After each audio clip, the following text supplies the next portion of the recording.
Hey, what's going on, guys?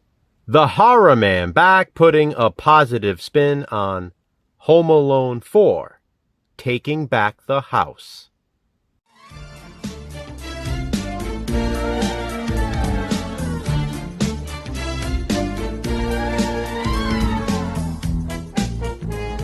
Positive Spin is the series in which Jason from Horrific Nightmares and I discuss universally hated movies and tell you what we like about them. Many times, even though these films are hated by the masses, we end up enjoying them.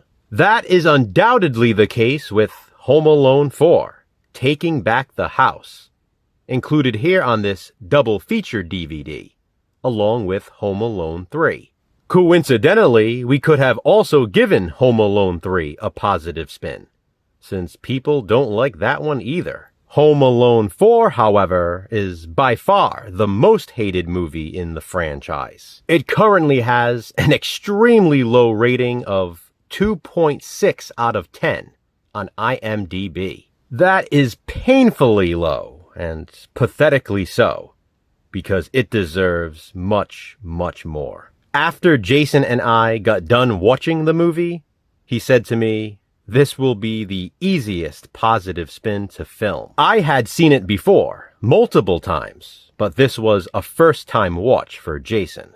Home Alone 4, or Home Alone Taking Back the House, is a 2002 made-for-TV Home Alone sequel. It was originally going to be a direct sequel to Home Alone 3.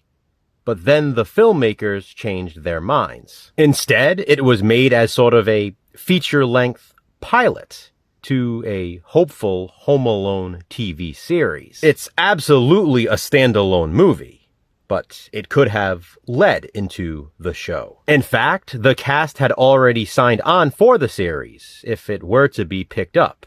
Unfortunately, due to the film's poor reception and negative reviews, it never happened. Now, I know a big reason why a lot of people hate this one is because it features the same characters from Home Alone and Home Alone 2, but with different actors and actresses playing those roles. Having the knowledge that it was intended to be the start of a TV series, though, is very important. They weren't going to get Macaulay Culkin to sign on, or John Hurt, or Catherine O'Hara. So you have to look at this as sort of an alternate reality, or alternate timeline Home Alone film. I think of it this way. There have been plenty of other TV series inspired by popular movies. All of them featured different cast members.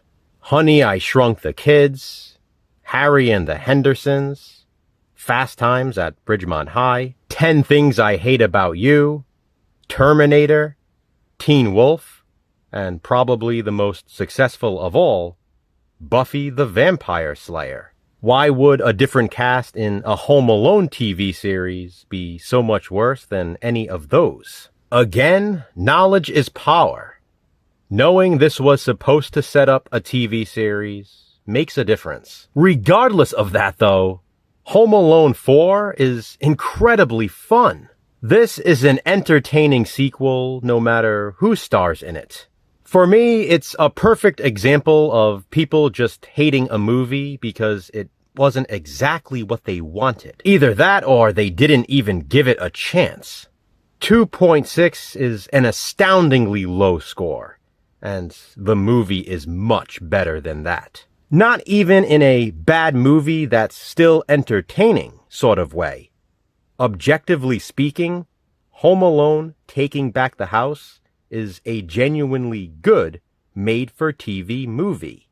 The hate for this one actually kind of pisses me off. I can understand preferring the original cast in Home Alone and Home Alone 2, but there's no reason to hate Home Alone 4. It's ironic because this different cast that everyone seems to criticize is actually pretty awesome. If, of course, you have realistic expectations and don't compare this cast to the original. We have French Stewart as Marv, who is dressed as Harry in the film. Harry is also mentioned, which I like. Then we have Missy Pyle as Marv's wife, Vera. They met in prison. Makes sense. Peter and Kate, Kevin's parents, are actually better parents in this sequel compared to how they are in the first two films. And Kate is definitely a MILF in Taking Back the House. Then there's Natalie.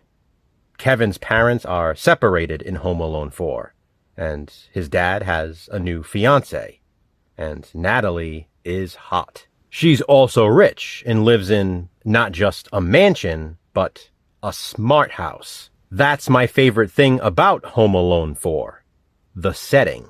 It's literally Home Alone in a smart house. It's a perfect setting for this franchise. There are secret passageways and hidden rooms, and Kevin uses the smart house as one big trap. The water trap is my favorite, and it has always stuck with me since the first time I watched Home Alone 4. Kevin's room in the smart house is so cool, so that's another positive. I like that the characters of Buzz and Megan return. After all, they're Kevin's siblings. Eric Avari, who has been in a ton of things, plays a new character named Prescott. He's the butler of the Smart House mansion. The movie has a great twist, and it's actually executed very well. Home Alone Taking Back the House is also the shortest entry in the franchise, with an approximate runtime of 1 hour and 24 minutes. In addition to that, it is super fast-paced.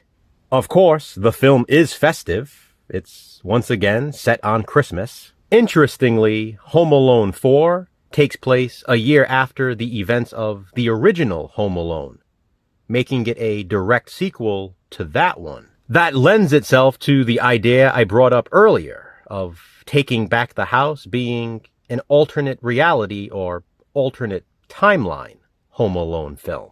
Which is why I would have loved to see the movie lead into the TV series as originally planned. It certainly had a lot of potential, but still, people hated it. I don't know, it just worked for me. I find it entirely entertaining. Home Alone Taking Back the House is a blast. It's just a fun family Christmas movie. Home Alone 4, in my opinion, is very underrated. But you don't have to agree. This is just my positive spin.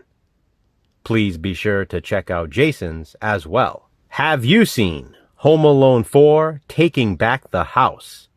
If so, what do you think of it? Comment below and let me know. To which hated movie will we next give a positive spin? Check back after the 12 Days of Christmas, or maybe even next year, to find out. Until then, remember, physical media matters. Thanks for watching, guys. Hit that thumbs up and, be kind, subscribe.